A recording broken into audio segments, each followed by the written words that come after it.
If you've ever looked into a bustling restaurant kitchen, you've probably wondered, who is really in charge of all that beautiful chaos? Like, who truly controls the rhythm of the entire operation?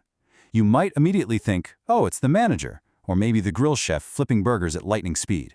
But the truth is, the real pace setter, the absolute maestro of the entire kitchen, is the Expo.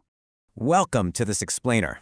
Today, we're zeroing in on one of the most vital roles in the entire restaurant industry, and we're looking specifically at the training manual for the Expo position at Tacker Shake Shack. So, if you've ever wanted to understand how a high-volume kitchen keeps from descending into total, absolute chaos, you are definitely in the right place. The Expo is the literal heartbeat of Tacker Shake Shack. They are the crucial bridge between the cooks and the customers. All right, let's just dive right into the roadmap.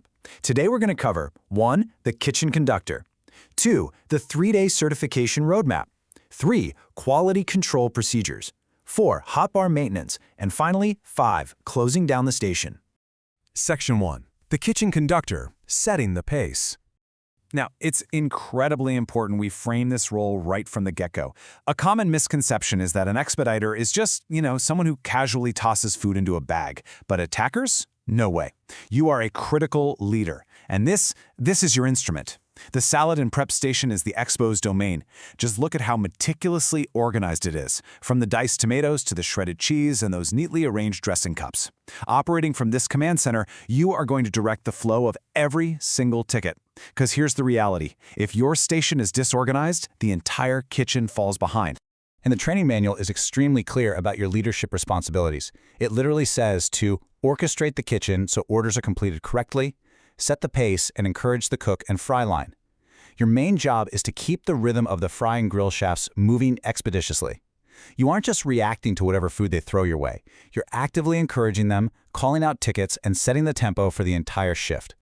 Moving to Section 2, the 3-day certification roadmap, your path to Maestro. Now, becoming the maestro doesn't just happen by accident, but you are expected to progress rapidly. Let's see how this builds across the 3 days. Day 1 is all about foundational layout and prep skills. Day 2 shifts gears into accuracy and team communication. And by day 3, you're expected to be running the show with minimal help. Let's break down exactly what happens on each day. So, Day 1. It's all about the basics, laying the groundwork. You have to learn the layout of your station.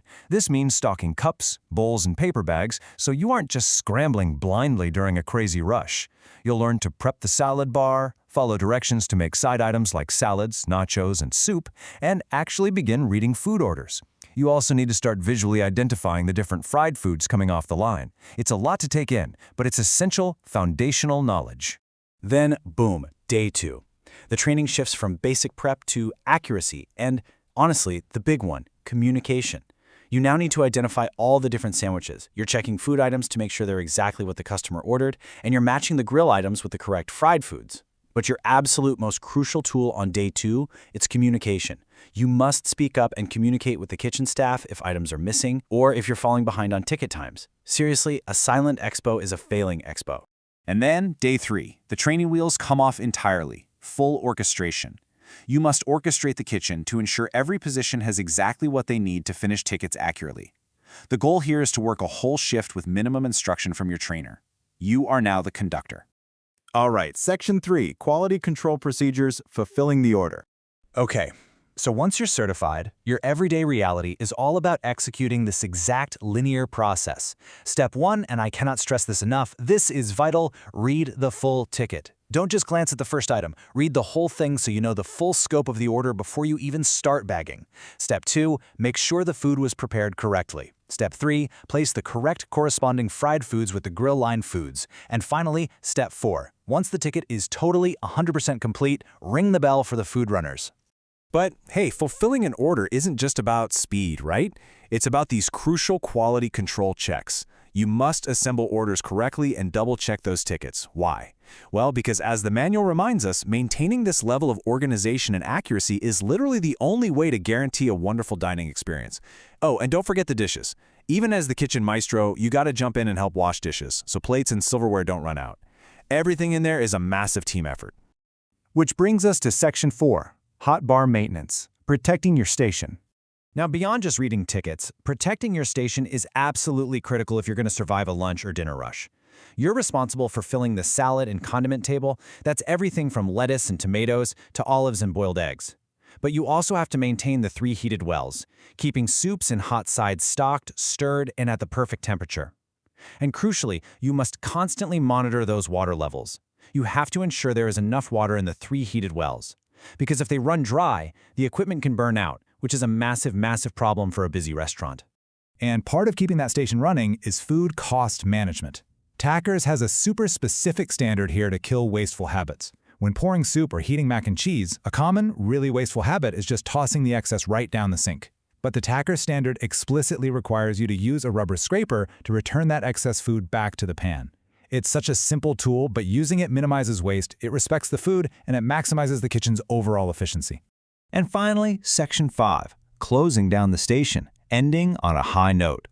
You know, ending your shift the right way basically dictates exactly how successful the next shift is going to be. Let's run through the mental checklist for closing. First, you've got to cover all the dressing table items with lids. You must return all the 1, 2, 3 pans, the cornbread, and the baked potatoes back to the cooler. Ensure those heated wells are actually physically turned off. You have to wipe the Expo table completely clean of any organic matter, restock the trays, refill the bottles, and give the floor a good sweep.